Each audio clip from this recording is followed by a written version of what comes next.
Let's welcome in Raptors play-by-play announcer Matt Devlin. You saw that laundry list of guys out, not just starters in Kyle Lowry and Pascal Siakam, but also a lot of role players, bench players on this team that contribute. Who are they playing tonight? Who's in this starting lineup? Well, look, certainly it's a difficult task when you take on the Denver Nuggets when you're fully loaded and healthy. And certainly tonight, for the Toronto Raptors, you're up against the Denver Nuggets. But they'll have DeLon Wright starting at the 1, and then Danny Green, who's been the only Raptor to start and play in every game this season, at the 2. C.J. Miles gets a start at the 3. Kawhi Leonard slides down to the 4. And then in the middle is Serge Ibaka. And so for the Raptors, they've had players in and out of the lineup. As you know, Kawhi Leonard's been in and out of the lineup. Serge Ibaka has missed a game. Kyle Lowry has missed a couple of games. They've used 10 different starting lineups, but this is a little bit more significant, and I think you saw a little bit of it on Friday night without Jonas Valanciunas, the ability for him to go up against that second unit against the Portland Trail Blazers. Raptors were outscored by 32 on Friday night off of the bench, and then also not having the engine. And the engine in the motor for the Toronto Raptors is Kyle Lowry, and when he plays well, the Toronto Raptors are in control. Now they kind of have to figure out a way. And the other unfortunate piece to it is Fred VanVleet, who Steady Freddie has just been great as a starter. He was sensational on Friday night despite the loss. A lot of names you mentioned there, but let's go with Jonas Valanciunas out the next 4 weeks with that thumb injury. He's thrived in his new bench role this season after starting since 2012. How do they adjust with him out of the lineup for such an extended period of time? Well, certainly when you take out somebody like Jonas Valanciunas, who has been extremely efficient and effective given the amount of minutes that he has played from an offensive standpoint and then also from a rebounding standpoint. He was injured. Draymond Green slapping that right hand of his in that game in Golden State. He's going to be in a cast for a month. It's one of the reasons why the Toronto Raptors signed Greg Monroe, who's a veteran who can come off of the bench. He played extended minutes on Friday night. You'll see Greg Monroe through the middle, and then they just brought up Chris Boucher, who's a wonderful story out of Montreal, played at the University of Oregon, had a franchise record for the Raptors, 905, 47 games this past week. You'll see Chris tonight get an opportunity to play as well. The Raptors have really leaned on the Raptors 905 in the G League to develop their players, and we've seen that, whether it be Pascal Siakam, who unfortunately is out tonight. We've seen it with Fred VanVleet, and you've seen it with DeLon Wright, just to name 3. And so certainly this is an opportunity for Chris Boucher. And this time of year, too, this team on the road a lot. Since the start of December, the Raptors have played 6 of their 9 games on the road. Only 2 of those games came against teams that are not currently in the playoffs. How important is it for their psyche to end this West Coast road trip tonight 3-1 as opposed to 2-2 with all the injuries they're going through?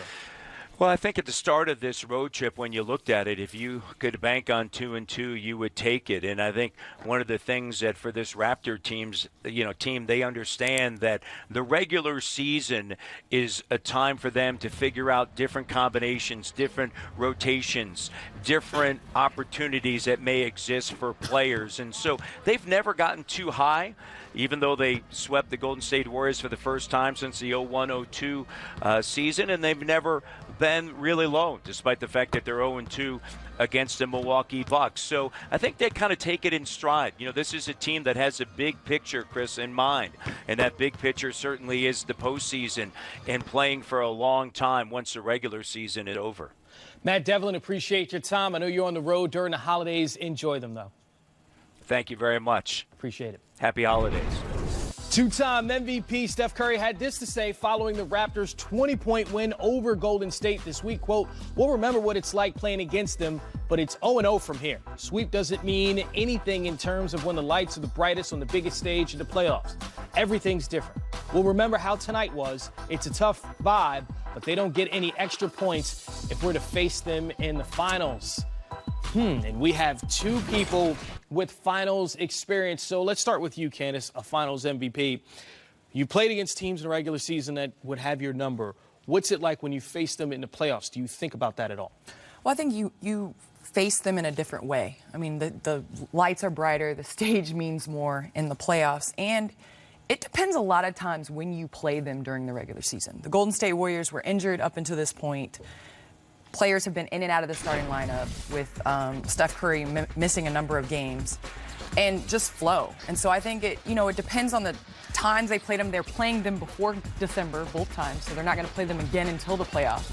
So that makes a difference in the way and the style that you're playing. GA, when you faced the Rockets in the 94 finals, I looked it up, and you guys were swept by them in the regular season. When you got to that finals, you guys were up 3-2. Did that play a factor into that equation at all? No. Did you guys even remember that? No, you always remember the teams that are contenders. And what you take away from those matchups are exactly that, matchups. Like personnel-wise, what do they do well? That does, because you'll be honest with yourself and you'll take ownership. We're going to have to be good in certain areas, and certain things that they do are concerned. And in both our cases, neither team was like a team filled with championship experience. And a lot of what Steph was saying was speaking to that. The lights are brighter. Yeah, he's sending that subliminal message. Yeah, it's a little different in the finals. The difference, though, with this Toronto team is they have a finals MVP. And they have another guy in Danny Green who's won championships. And that's going to be valuable because they do matchup-wise, when they're healthy, present a tremendous challenge. And they're not going to be as reliant on guys who aren't comfortable. I'm telling you, having Danny Green and Kawhi Leonard on that roster when they get in the postseason is going to be invaluable to that team, because we talked about this last week about when your best player is one of those dudes, it gives everybody else a little more confident. And as great a player as DeMar DeRozan is, and he is a perennial all-star, he's not in that conversation as one of those dudes, one of those 5 or 6 guys that kind of could have the mantle as the best player in the league. It does matter. And so that's why Toronto is a team that everybody's going to take serious, because from a matchup standpoint, they have the goods to get it done. So it sounds like Steph made a good point, but the counterpoint is Kawhi Leonard is there in Toronto.